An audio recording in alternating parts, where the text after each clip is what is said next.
Welcome to AlbionTV Presents the AO Daily Show, your source of real news in an unreal world, keeping you up to date on the latest news, events, and the great community of Albion online. Today is Thursday, the 27th of February, 2020. My name is Bogul, and as you might have heard, Shozen went to PAX East yesterday. So yeah, no live Shozen for you tonight, but don't worry. We did prepare something very, very special for you earlier in the week. An interview with two of the great guys from the guild ZORN of the Valiant Alliance, Lugzi and Schwede. We got to talk about their history, about some of the current ongoing wars that Zorn faces, and many, many other things. So without further delay, let's listen what they have to say.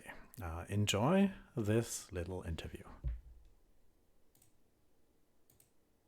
Welcome to the AlbionTV interview series. Today, Bogul and I are joined by Lugzi, the GM of Zorn, and Schwede, his right hand. And this is an exciting time for us at AlbionTV because it's been far too long since I've interviewed Lugzi, the most interviewed GM in all of Albion. How are you doing today, guys? Pretty well. Pretty well. Hello, Shozen. Hello, Bogul. Yeah, I think I'm doing pretty well. Excellent, excellent. I want to get into a little bit of who you guys are, just to have you guys do a brief introduction, and then we'll get into a little bit about Zorn, because, you know, I know everybody knows that Zorn is a German guild and that they have a fist on their flag, but beyond that, what do people really know? So, Lugzi, tell us a little bit about yourself. Why are you such a great GM? How have you been GMing, and how long have you been doing this job?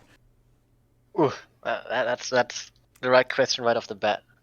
Now, I've been playing this game for soon to be 6 years, I think. I started in the winter alpha 2.14 to 15, and have been founding Zorn on the alpha, on the test phase that came after that one. And yeah, been the Zorn GM since, I guess. And yeah, we mostly kept the German in the guild, and we also had some international members. I also have a lot of people asking, like you just said that everybody knows we are a German guild. I actually think most people don't know it, actually. Really? They don't? How could they not know? I don't know. They don't listen to your interviews. Wow. Wow.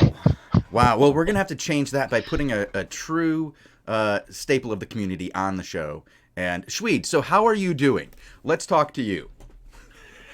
Yeah, well, hello again. I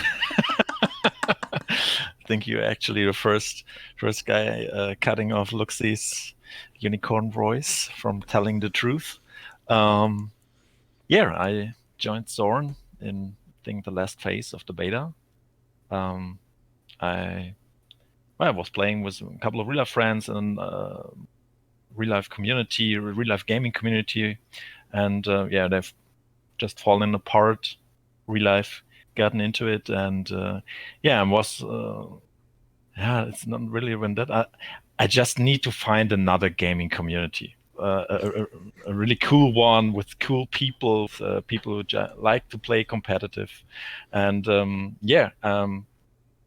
my first online game was Ultima Online. Mm-hmm. I think there are a couple of guys in this game which played Ultima Online. Doesn't matter at which age. And so yeah, I came to Albion Online. I had a really great time, and just Zorn put it on another level, and just joined in here as a slave recruit. Mm-hmm. That's what Derek say. Yeah, and just it's been love ever since. No, it truly is. It truly is. It is a love ever since. I just need to know the people better and get used to the stuff working in here. It was a new situation for myself, just to be a normal member, a normal recruit, and a member, and not some special person inside of the community. Mm-hmm. But yeah, I think since then a lot of things happened. We had great times, we had worse times, and I stick to this group of people, and I'm really proud of it. And so, yeah, today I would say I'm a really good right hand. I don't know what Lugzi thinks about it, but I try to do my best to, yeah. Well, let's Keep talk going. a little bit about that history, because you said that Yeah, you I guys would have had say some let's talk good about the times, history. you've had some bad times, you have some of the most famous times in all of Albion's history. Pre-launch, you guys had, let's just go into it, you guys had really high expectations from a lot of different people. You definitely had the eye of the CEO, and I don't know if that worked out well for you, because I remember a message he sent out that said, I guarantee that Zorn will get a home plot. How did that work out? Oh, now you wanna fire the shots. I see. Well, I mean, to go into the historical that meme is significance. following, that meme is following us along for the past 3 years now, and it's been especially combined very well with the situation that our back then ally Nilfgaard has been on the very other side of the map Mm-hmm. than our own acquired home plot after the release days. But yeah, basically release the situation was tough. You had a lot of guilds that everyone wanted to have that home plot slot in Mercia. Mm-hmm. Everyone got promised one home plot. Like there was alliances like Fame or Derek's alliances back then. Oops, and also our alliance, which was basically a two guild alliance with Nilfgaard. We have been the smallest of all the alliances that contested for the Mercia slots, and yeah, we kind of we let's say it, we fucked up the first day by a lot. We miscalculated, we got off the wrong timers, and one of the fights also the massive lags that been around. Oh, the first day was rough. I don't want to put it all on you guys. When you said you guys made massive mistakes, I don't want to say that. You guys Well, we made mistakes, but there's just a video out there from AlbionTV who claimed the home plot that we went to through all the lag because he had the better ping than all the which we already secured at this time. So there was no enemy, and you see a single orange guy walking without legs through all those rubber banding purple Europeans, people, yeah. and just clicking the home plot away, and everybody just get ported out. I don't know if this is like a bad dream come true. I don't know how to say it. No, that's the very situation. Yeah. I remember it. I was actually a member of Zorn at one point, so I've always been a fan. So I remember rooting for you guys on that day, even though I was a part of Money Guild at the time, because you and Nilfgaard, both teams, were considered two of the top guilds and were heavily recruited by all the alliances. But you guys kind of, and I don't want to say it was like hubris. You guys really thought that the two of you guys could go alone, because up until that point, both Nilfgaard, which was probably the best, when they played hard, I don't think any team beat them when they were playing hard. Like when they were playing to the full extent, I don't think any team was better than the Nilfgaard A team. And you guys had a incredible history of not only incredible ZVZ play, but really solid GVG play as well. So people were really trying to get you on their side. And when you guys kind of merged together, people expected good things from you. I mean, so much so that Burslack did say, oh, I guarantee Zorn will get a home plot. And I think part of like your situation was, because it wasn't your only home plot that you guys lost that day. You lost a couple that day, didn't you? Not just one to the guy who snuck into the middle of you, but then you also had a situation where, like, was it 3 different groups came to fight you at once and capped the zone?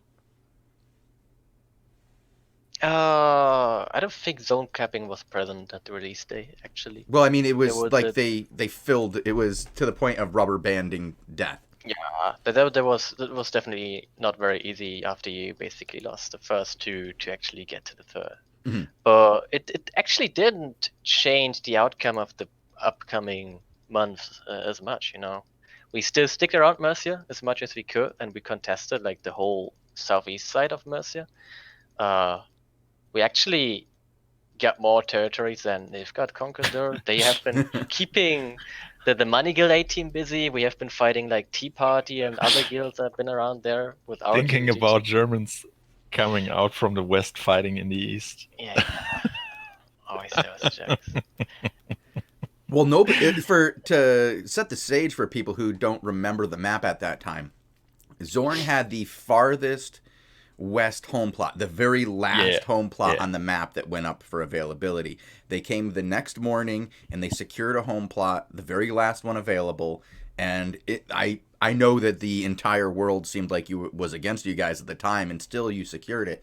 And then you fought, because you guys were still one of the top guilds in the game, all the way on the east, in Nilfgaard's territory, which is as far east and south as you possibly could have been at the time. And it required a lot of logistics, to say the least. I think in the end, it's the story people are still talking about. Nobody talks about the other homeplots, the other guilds, and accomplishments they did. It just doesn't matter. No. I think we did the very best we could at this time, from the point where we had to start. Well, absolutely, But it was a rough start, yeah. But even more than you guys just did well, it was a memorable event in the history of Albion, because it's one of those things that sticks out.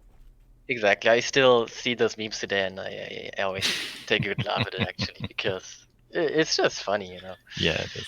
There's a few more memes surrounding Zorn and its history, and I quite enjoy them, actually. From there, because we know that you guys had some difficulty at some point. I'm not going to say that that Nilfgaard leaving, was the only problem, but it was a big one. But eventually, Zorn became less influential on the map. What was that? Because you guys went into, I don't want to call it like a slumber, but it feels like you guys just came back after being gone for a long time. Even though I have seen Zorn members the whole time, I still see Dobby everywhere. I mean, I think it's kind of you're missing like a big part out of it. There was basically, after Nilfgaard quit, we were allianceless and we tried to compete with our alliance, and we managed to actually take a feed in Mercia by a large margin. We took nearly all the plots, all the EU plots, and when was this? From Money Guild. That was in the meter in the Grudge meter. Basically, we were like so that was very early on. That was about September of 2017 for people who don't remember. For Grudge meter. Yeah. And we took a big part of Mercia, but in the process we got into conflict with Derek, of course, and the Oops Alliance and Exurgent at the same time, and we decided to join up with Derek at the time. And out of some other issues and some more patches and meta switches, we basically, we kind of lost our strength in our GVG teams, and then the guild got very frustrated in Oops, because back then it was just war camps all day, and then it wasn't really the most fun content we could imagine.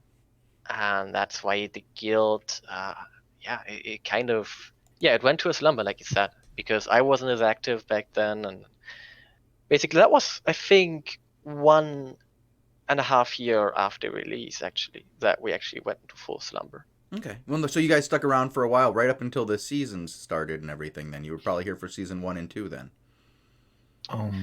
We competed the first season. If you actually look at the rankings, we are still there in the gold rankings. I think we actually we get Crystal season. One time. Yeah, we get. But we have to say thanks to Derek, because he was dropping some territories and castles to us at the end of the season, so we finally can reach the rank. I think Lugzi just told the truth. We were on our own, and there was the decision to make joining Exurgent and their alliance, or joining Money Guild and Oops. And as West European players, joining an A-based alliance isn't the best of all choices in the end of the day. So we stick with Derek, and we brought some good arguments on the table with having a really good GVG team during the Grudge meta. And after the Grudge meta faded away. We just had problems to stick with other good GVG teams making fame. No, that's the main issue. So falling apart, we couldn't swap weapons as easy or as fast as they could. We couldn't just switch the meta inside of our team as fast as they could, and we lost our value to the alliance. We just could brought 20 to 25 people to war camps at its best. We had a peak maybe of 35 to 40 members on the weekends, and there were just other guilds in the alliance bringing 120, 140. Yeah, sure, all in 5.1 or 6 flat, but numbers. Yeah, numbers this matter. Time, yeah, they really. Yeah, no, Chosen. It's small team matters. Everybody matters. But but in the end, we had a good GVG presence, and we hadn't a good CVC presence in numbers, not in quality, just in quantity as well. And so Derek told us, well, guys, you're just not worthy anymore. Oh. And yeah. He's there's no bad feelings. That he was speaking the truth. Value, you had value out of numbers or out of 5 players competing in the GVG on a daily basis for 5, 6, 7, 8 hours straight. You know those times, and we just couldn't do anything of those 2 contents, and so we fallen apart. And I think Lugzi should explain from this point on. Yeah, I'd like to hear this sad point. That was like the worst thing you could basically say for Zone, that at that point we weren't like worth to stick in the Oops Alliance, because we were just we had an active player base of like 5 to 10 people daily at that point, because the game wasn't fun. It was at a horrible state. It was when the hardcore expeditions were around, and it was the only effective way to fame, and there wasn't a respec or all the stuff that got introduced like in the process. There was no random dungeons. It was horrible, to be honest. Like I actually quit the game back then for a few months. That's why Zorn basically went to full slumber, into full like winter slumber. And like my I would say core members, my most loyal guys, they sticked around a bit in other guilds and then looked for situations where they could enjoy the game. You saw, for example, Makor back then playing in 1PG. I don't know if you remember that guild. Yep. And you probably saw Makor in there as well on the GVG teams, because you've been following the Crystals back then. But yeah, basically I wasn't around back then. And a few months after, starting last year in April, I kind of started getting attention to the game more, because the update, I don't know which one it was, but the random dungeons appeared, and everyone was saying, oh my god, this update is so great, and it's like the best time to play Albion now. And I was like, okay, I can try, or I can take a look at it and see how fun it is now, and maybe just stick around some I don't know, do some casual stuff, and get into it. And then looked at it for a week, and I was like, okay, there was so many people like from the old times and so on, or other guilds, that approached me like, come on, Lugzi, let's start all over again. Let's do this. I don't know, I want to play this game and so on again. And so I was like, okay, let's try, but let's for now, keep our goals low. That was back in April. We just wanted to chill and have the most fun content we could get. So we decided to recreate the guild, basically relaunch it, and went for Anglia as our aim in territory and content in ZVZ. Mainly because it was the most accessible back then, because at that time Anglia had the basically 6.1 IP scaling. You basically could go in 6.1 overcharge gear there and GVG all day, and that was very affordable, and you could basically go the casual way in the game and still play competitive, and that was that was basically the very, very, very right thing to do for us. Like, don't go for freaking Mercia, don't try to have the massive economy to whatever, sustain an 8.2 team, and then have a lot of stress, and then I don't know, to be able to have an 8.2 GVG team every day. You really need the economic for that. You need the infrastructure. You need the structure. You need the right offices, and you need people putting a lot of time into it. And it's just not a very feasible way to play the game in 2020, basically. So we decided to go for the more casual approach, right? Mhm. And we started a guild. We had 20 people the first day and started running random dungeons and contested some big alliances around there, just doing small scale 10v20, and it ramped up very quick. Like 1 month after that, we already had 30-40 people massing every day for the war camps, because we were still looking for content. We were contesting like TBI back then, and other alliances that came out, like the name Source, maybe maybe quiet alliances. Yeah, we contested all those guilds with, at the start, mainly just Zorn. We didn't go for an alliance. We always tried to take the outnumbered fight and just yeah, enjoyed those the most. I really hate overrunning enemies just by numbers. Sometimes it's unavoidable because the way the map is laid out or all the events turn out to be, but I usually don't like to just go for it. Oh yes, let's there's 10% on the map next to me. I have 20% here. Let's just go overrun them. Yeah, it's not like your tactical choice to go, okay, let's figure out how we can overwhelm these guys with numbers. If it happens, Yeah. it's unfortunate. Let's You'd rather have a fight. let's form 150 people and look out for the 50 people. Yeah.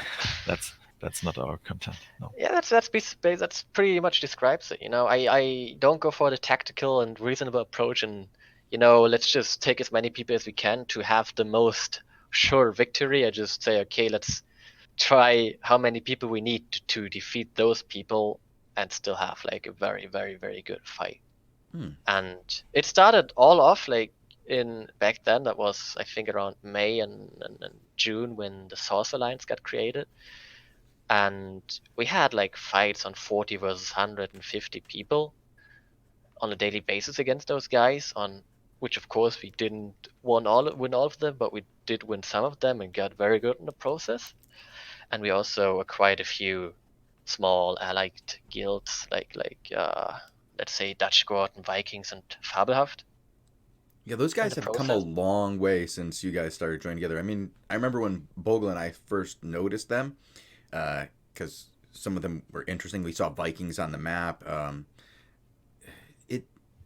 They have come a long way. A lot of these guys have come a long way. It's been interesting to see, and it seems like it was with the return of Zorn, where they started grouping together, and you guys made some real movement on the map over there until Frog 1. Until Frog 1? Didn't you guys fight Frog 1 in South Anglia during the summer? No, there was no Frog 1 back then. You mean Error?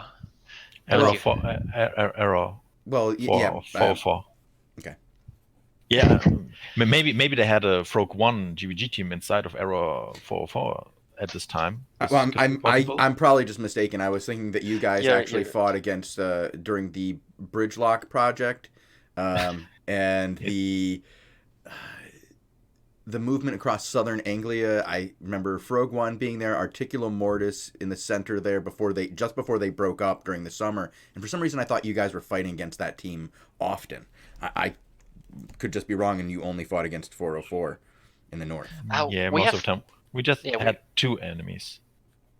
Yeah, Lugzi. We had more enemies. We have been around there. We have been fighting, we have been fighting Bridgelock. We have been fighting the other teams, Error and stuff. We didn't fight Frog or Articulate. Those were like a few weeks before we really got into the area, actually, and before we built up the alliance more and more. And like you said, I think that, of course, did a great part in them getting better by and becoming having more of a presence, like Vikings and Dutch Guard, by joining us. But it's mainly because we tried to accumulate an alliance of people who actually just want to have good and fun PvP. Like we really looked into not having any guild that's focus is like going for resources, going for gathering, going for PvE. Like we really just try to recruit or to only have people around us are or just being toxic assholes. Yeah, the end no, of the no, day. no. We're not that toxic, actually. No, not No, you we. just didn't We want just, any guilds like that. Yeah. yeah, we Oh, just yeah, want all people right. like that. Yeah. Yeah, we basically just tried to get in the PvP-focused guys who just wanted a chill atmosphere. Because this alliance is very drama-free. Like, if I look into the reports channel, like the reports channel of people gathering in other territories and stuff, or people griefing each other within the alliance, I think there's a report once every 2 weeks, and that actually says a lot about like an alliance that has 700 We members have in it. 3 reports: 17 November, 27 January, and the 20th of February. That's 3 calls. Okay, so it's not every 2 weeks. Every 2 months we'll go with. Okay. Okay. Right, Yeah, right. and it's just feeling good to have a clean alliance chat, and actually people in other guilds care about each other. They're taking their loot back to the people who died at their side and things like that. It's not so important in the end. It's still pixel, and we're here for the fun, but it just feels good Yeah. to have people of this kind at your side. So as you guys transitioned from that summer towards the fall, when people started to actually prepare for Queen, because it feels like people have been preparing for Queen since November. I feel like that's when we first started seeing people returning, specifically because they had heard about Queen and the new map. Also, I feel like that was when Zorn kind of like started changing a little bit, from what I remember. That's when I saw certain players returning and stuff. Isn't that when Macor actually came back from 1PG? Because he was still in 1PG right up until through the June situation, right? Yeah, he joined while the June situation, like while the coalition was going on. Mhm. I think he joined back into Zorn. I think the Queen stuff preparation didn't have as much of an effect on us, because we already achieved that effect a few weeks or few months prior, actually, by just already being out there just for the DVZ content. Like, we also did the GVGs, of course, but we really set the primary focus onto CVZs and just enjoying those, hopefully always fair fights and good mannered fights. Okay. And so, how do we get from where you guys were there to now? What happened between then and now and the Queen release? Did anything happen other than just the slow build up through Queen? Or were there any interesting events, any wars? It's actually been a very big letdown for me personally, because I was preparing for the very first day of Queen. I was like, okay, that's gonna be where really stuff is gonna go down, right? And then there was the announcement that the actual season start is gonna be 2 weeks after the start of Queen, and that led to everyone just those 2 weeks were kind of a dead phase, and I understand from a development side of things why this had to be done, but it was, I think, very bad for the Queen update itself, because everyone was hyped. Everyone was like, okay, let's go. Queen is hitting tomorrow. Let's like dive right into it, place the hideouts, get the territories. Was very planning for those stuff, looking at the maps, and then then the first day was just, okay, guys, we can place our hideouts. That's it. See you in 2 weeks. Yeah, That was rough. I do understand not being able to take the towers, not being able to attack hideouts. You had basically 2 days of content. I know a lot of people really enjoyed those 2 days, but once those 2 days were over, it did feel like, okay, now what?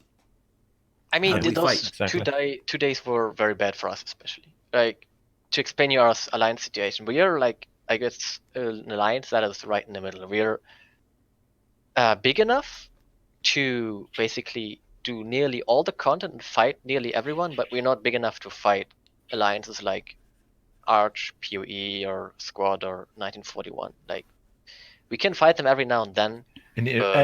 Exactly. In the end, not on a daily basis. That's the thing. Exactly. And so we are something like in between. We're like not we're too big, or not too big, but we're able to basically outpower every one of the smaller guilds or alliances around us that are here, because I don't know if you probably looked it up where we're on the map. Yeah, I've been watching your fights. You guys are over on the east. You've grown steadily. I've been very impressed. I did not think you were going to grow that large, to be honest, as an alliance. And I kind of thought, okay, they'll be around 5, 6 territories. But you've proven me very wrong. You guys have done incredible, and you're pushing all the way into Blue Army territory, and not just Squawk territory, but Blue Army territory. So that's very impressive. Well, the situation right now, Luxy, help me when I get confused with my English, but the situation right now is, maybe you remember those days where Money Guild has this really, really strong A-team GVGing with Sam Hexo and Kagera and Derek and stuff like this, and they fighting, I don't know which team exactly, but I'm not sure it was Exurgent team or whatever, and those both teams were just top of the line for weeks, but they don't met each other in battle, so they have Derek team had at the one side of the map and the Exurgent team had the other side, and one day at the first week of the third phase of the season, those both teams met each other at the. I still remember it was on a Saturday, and the live Twitch stream has some over 800 viewers, maybe 200 Germans, and it was a fight at, I don't know, 3 UTC or something like that. So it was really, really crazy, and everyone was expecting a really and it was a really, really cool fight on the Resource 2 map, and I think Exurgent won the first battle 40-0, something like that, and then there was a rematch on the other day where Money Guild take the win in the same way, I think 30-0 or something like that, and then a thing happens, and it is I don't know, it's the nemesis of Albion. I don't know how to explain it better, but at the third day, Money Guild stormed Exurgent.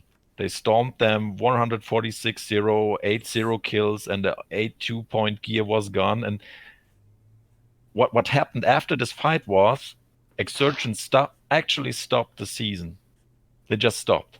There were 2 or 3 days of incredible fights, and they just stopped. There was good in points and everything, and they could fight it out, but they just don't want to. They were broken. I don't know. Their mindset was gone. I don't know how to explain it better. And right now you're seeing the same. It's like with the Queen update, you have this situation the first 2 weeks, but after that, there was a good phase in the game. We are actually fighting the Solid Alliance and Blue Army, and Squawk fighting actually the PoE Alliance and stuff like that.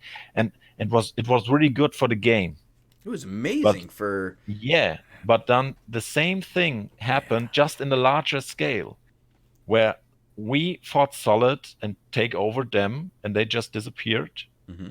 It's not they're sitting around or waiting for something special, or they're doing their stuff and planning their revenge. Or no, they're just gone.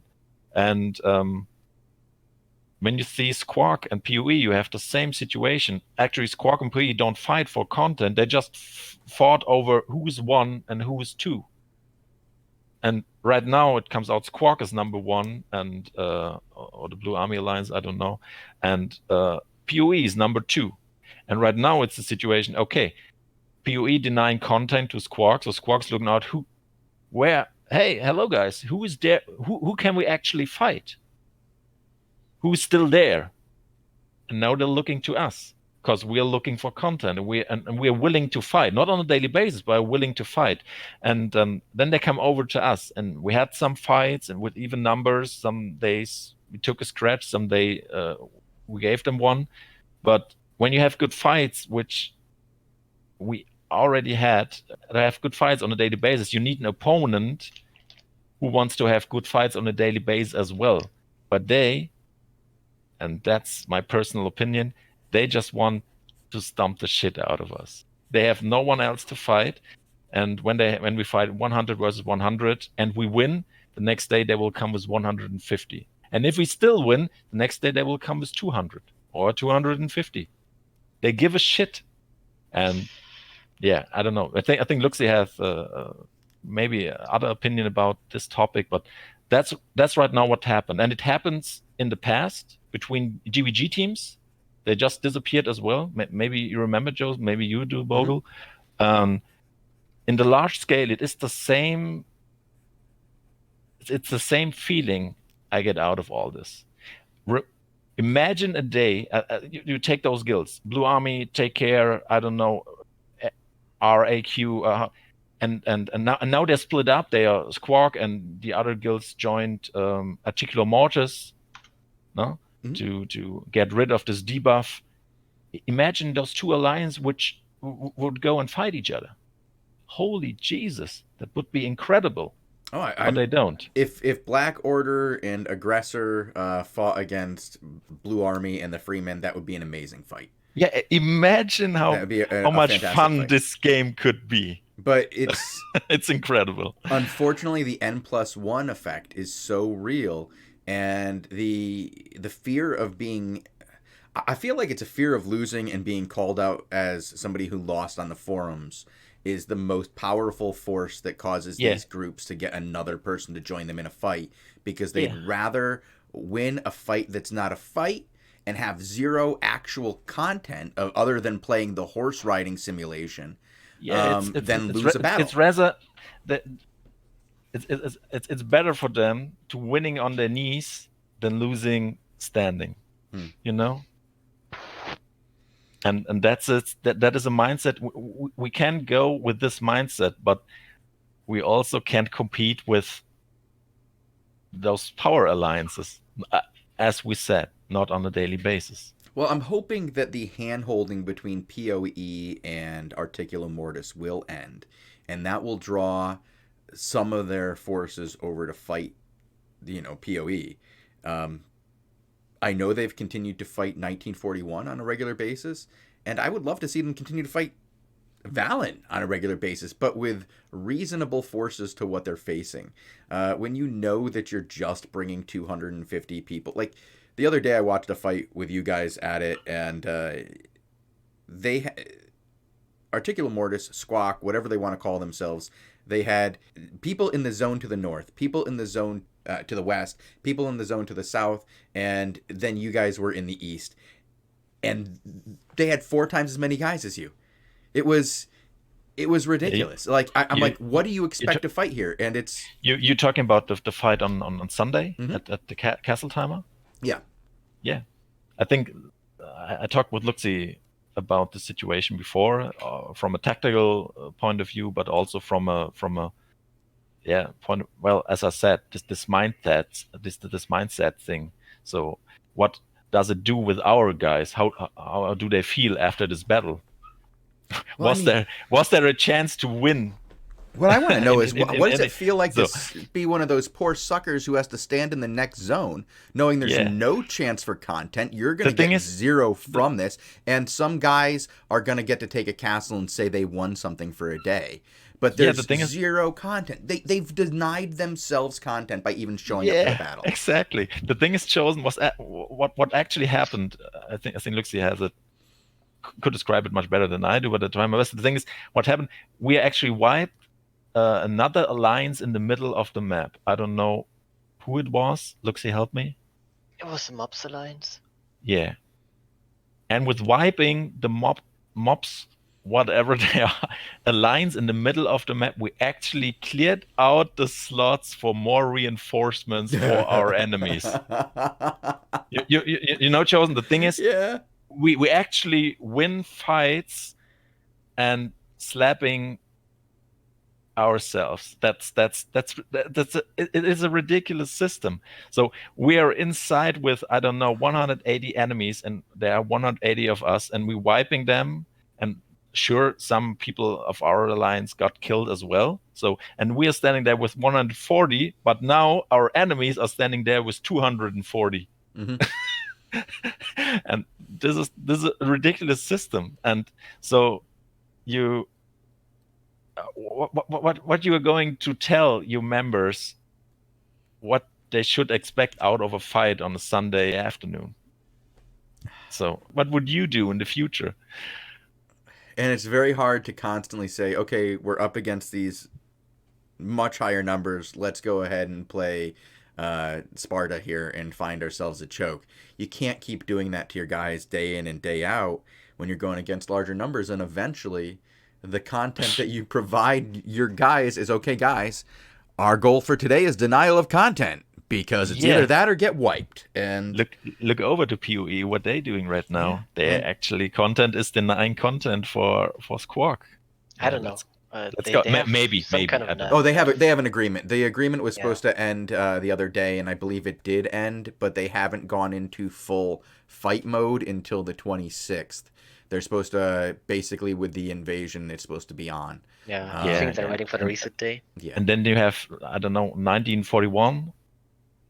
1941 is very disorganized at the moment. RAQ is very good and in a very powerful position, but Take Care is still disorganized and still fumbling from its recent difficulties, and so they're having a hard time matching up. Target is not bringing the same numbers that it was before because it was actually being very effective earlier on, and I don't know what's going on with Sancto Inquisito, but they're doing fine. I don't know what they're doing as far as map player politics. I haven't actually spoken to them. But I do know that RAQ is still showing up. They're still fighting. But they have to travel the map to get a fight now because they control so much of their area uncontested. Nobody is really fighting them on the west. Whatever is going on over there, it's allowing 1941, specifically RAQ, to take the most territories in the game, and most of the areas that they have are not contested by anybody who can match even a single guild, guild for guild. Like, they can't, like, there's nobody there who's going, I can match RAQ and fighting for them. It's not a situation where the alliance itself is pushing out. And I thought for a while that it was just the alliance flag. Fear causes inactivity. But I think that there's just nobody settled over there and able to bring the right size forces to the battles.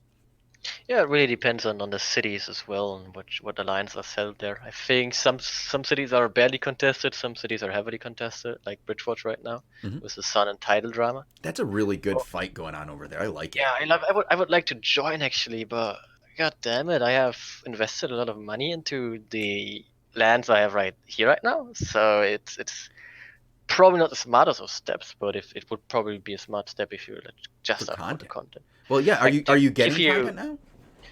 Like on the first weeks, like the past 2 weeks, I think the weeks before that, like the first 3 weeks of Queen were massive for us because we have been fighting Solid and they were the perfect match for us, kind of. They had nearly the same sites. They brought like mostly even like 20 to 40 people more to every fight than we did. And we traded wins back and forth. And it was very great. Like it was just fair fights, and they were trying to settle next to us, and we basically denied it to them. We actually agreed on some kind of NAP for some time, and just have made up fights every now and then. But for different reasons, it escalated actually into the situation where the leader guild of Solid Alliance basically launched 6 attacks onto us out of nowhere, it feels like. I think somebody had his hand in there and basically tried to play us out. I mean, in the end, it worked out. They attacked us, we attacked back. There was 3 days of full-out launches against each other and just, trying to wipe each other off the map. And it was very fun. It was very good because, like I said, it was just 25% versus 25% every day on both time slots, 18 and 21 UTC. It was very nice. And like Schwede told you a little bit before, that those guys broke away a bit. Like those guys broke very quickly after those 4 days after we beat them back to Fort Sterling. That was, that was basically a letdown that they actually, they got beaten 3 times in a row and then people give up in the game. It happens quite a lot. And now your question was on what content we're doing right now. Like after we basically cleared the situation with Solid, we ventured north a bit against Tea Party and then the alliances like over there, like Lion was there and a few leftovers of Solid went there, like Violets, the guild, and then some 1941 target is fighting over there as well sometimes. And like we could have probably just taken over Tea Party by sheer numbers very easily, but I really decided to we're not here to bully other guilds. We also don't want to like take the fun out of it, because if we kick everyone out, we are not gonna have content in the end. Right. Like basically the Blue Army way, lol. Shots fired. Yeah, and yeah, basically we let them live and we fight them. Like when we go for them, we only come there with like 10 to 15%, and we had some good fights with them, against them, and we have been fighting in 1941. We have been coordinating a bit against 1941 in one of two clusters sometimes, because they brought the higher numbers.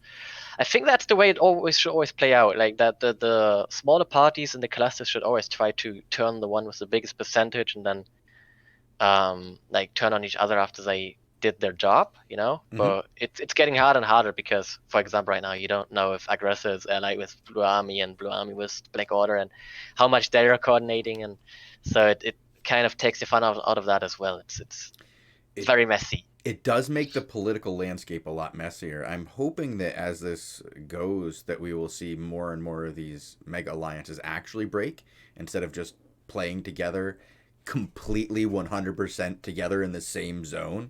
I mean, that, I don't know. I used to be a huge Blue Army fan. I played with them and stuff, but I am not a fan of this gameplay.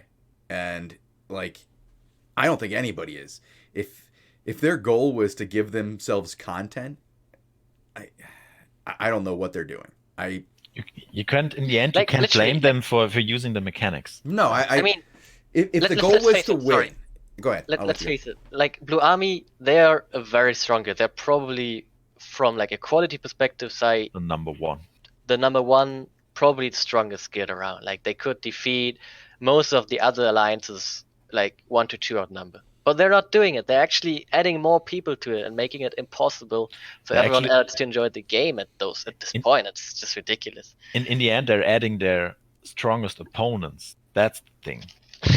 Actually, adding guilds which can compete with them on a daily basis and on numbers, maybe not in skill, I don't know, maybe not in experience, but they don't want to have them as the opposing force. They just want to have them in their own alliance to, well, get everything hand-holding together and take the places on the ranking ladder, and that's it. And if Mojo have a good day, they're calling out, okay, let's do a coordinate fight, and that's it. I don't know. No. So don't get me wrong. I don't have a solution for this. No. It's well. I would like to come up with a great solution for everyone, so we can just grab more out of this. I'm gonna in many perspectives, a good game. Yeah. No, I'm gonna be honest here though. But we can't, because the human mind, the human factor. Well, here's the thing too, and I gotta be honest, and I don't even think it has as much to do with what people think of it as it does. And I'm gonna be honest, I think it really is a "F you, we can do it" kind of reaction. Because SBI said we're gonna try to break up mega alliances, and then Squawk, the most well organized one, said basically, well, you could try, but we could still work together. And now, I think, largely out of spite, they're just trying to smash everybody to show that they can do it. I mean, it can't be fun. It can't be good content. I talk to people from Articulo Mortis TM every day, and this has been the worst period in Queen for them ever. Like, they had more fun when it was the post-hideout phase, because they still got to have content. Now they're riding twice as far for half as much content and standing around most of the time when they know there could be content. And to me, it's just a matter of time before they destroy themselves from the inside out if they keep that up. They're going to have to either change the way they play, because they were built on the idea of content. They either need to change the way they play or start fighting each other. If they don't, they're going to create different problems for themselves. In the end, if you are the first one going through a closed door, you get a bloody nose. And no one wants to get this bloody nose right now. That's how I see it. Yeah. I mean, they don't want to take the L, you know? Like, if they cut their forces and actually fight at a reasonable size, what they're, against the sizes that they're facing, and choose to actually get content, they might take some L's. it might hurt. But you know what? They probably have a lot more fun in those L's coming back again to get another fight 15 minutes later. Because if you win a fight against an even matched team, both teams are willing to keep coming back for 45 minutes, for an hour, 4 hours when it's an even good fight. You'll get those amazing battles. But when it's one side just coming with, we can just bring more dudes. We got more dudes. We actually have this. We actually had this with the Solid Alliance. We had some fights over placed hideouts for like 30, 45 minutes straight. I think it was the first time I actually call I have a lot of fun in the CVC today. Holy shit, what actually happened here? And this was it was amazing, and it's too bad they fell apart. Well, we've been talking for quite a while here, and we've had some interesting stories. We kind of have an idea of where you guys are. Now, do you want to give us an idea of who you're interested in fighting next, or what the next plans for Zorn are going forward in the next couple of weeks as we go into Invasion? Oh, we're gonna see what's gonna hit us on Invasion. I really hope to see more guilds that actually try to take some territories on Invasion Day, and there's probably gonna. I really hope somebody will come here and contest us, but let's see. Who's gonna be on our doorstep next? And yeah, actually, our goal is at most is to just keep on having good fights and then try to keep to improve us as an alliance and as a guild as much as we can. Maybe we actually get to be on a level where we still, even though we're casuals, can actually fight against Blue Army 101 on a daily basis. But we're not there yet. Okay. Well, I wish you guys the best. Would you guys like to do some shout outs while we have you on the line? Shoutouts, basically to our whole alliance, which is pretty chill and which got us further in Queen than we are actually expected to be in Queen. You know, we really carved this corner out for ourselves, and yeah, I'm really happy with everyone who helped us achieve this. Schwede, do you have anybody you want to give a shout out to? Just to my fellow officers, thank you for organizing and doing all the bad stuff. Lugzi doesn't want to. And yeah, I think all to the Zorn community. It's a really cool time. All those years with every one of them. Excellent. Do you guys want to do a recruitment plug, or are you guys not even recruiting? Because I understand you're pretty close to full. No. We're actually not close to full at the moment. We were recruiting every German player that is very, very thirsty for PvP, Okay. and that really wants to improve himself in this game. We might take even newbies at some point, but we mostly go through talking with the guys in the recruitment process and seeing if they actually fit our if we can actually talk with them very good, and if it's good fun. But yeah, we're basically always recruiting, and it just really depends on your ambitions and on your goals in the game. Excellent. Well, I have one question, because I do know of a very PvP oriented player who long ago joined Zorn the exact same time I did in Beta 2 when our guild Vendetta stopped playing. And I was like, okay, this is interesting, but the only two people I understand are Hopla Hopla and Lugzi. Everybody else just speaks German. But somehow my boy Dobby stuck around in there. How good is his German now after 3 years? He doesn't speak a single word of it. He just makes his way through the guild by just posting memes every now and then. And I mean, we have quite a few international members actually, but it's always been characters that we've known for a long time or that we actually dearly trust. Okay. I think the two most famous international people we have in our guild is actually Bulldozer and Cersei. Yep. Well, excellent. Well, thank you guys for coming here and doing this interview with us last minute. I really appreciate it. The audience will be hearing this probably on Thursday. So thank you guys very much. And I hope to talk to you guys again very soon after Invasion when I get back from PAX. I will take a look at the map and see how Zorn has done. Yeah, nice. Yeah, thank you for inviting us, and take care. Have a good one, guys.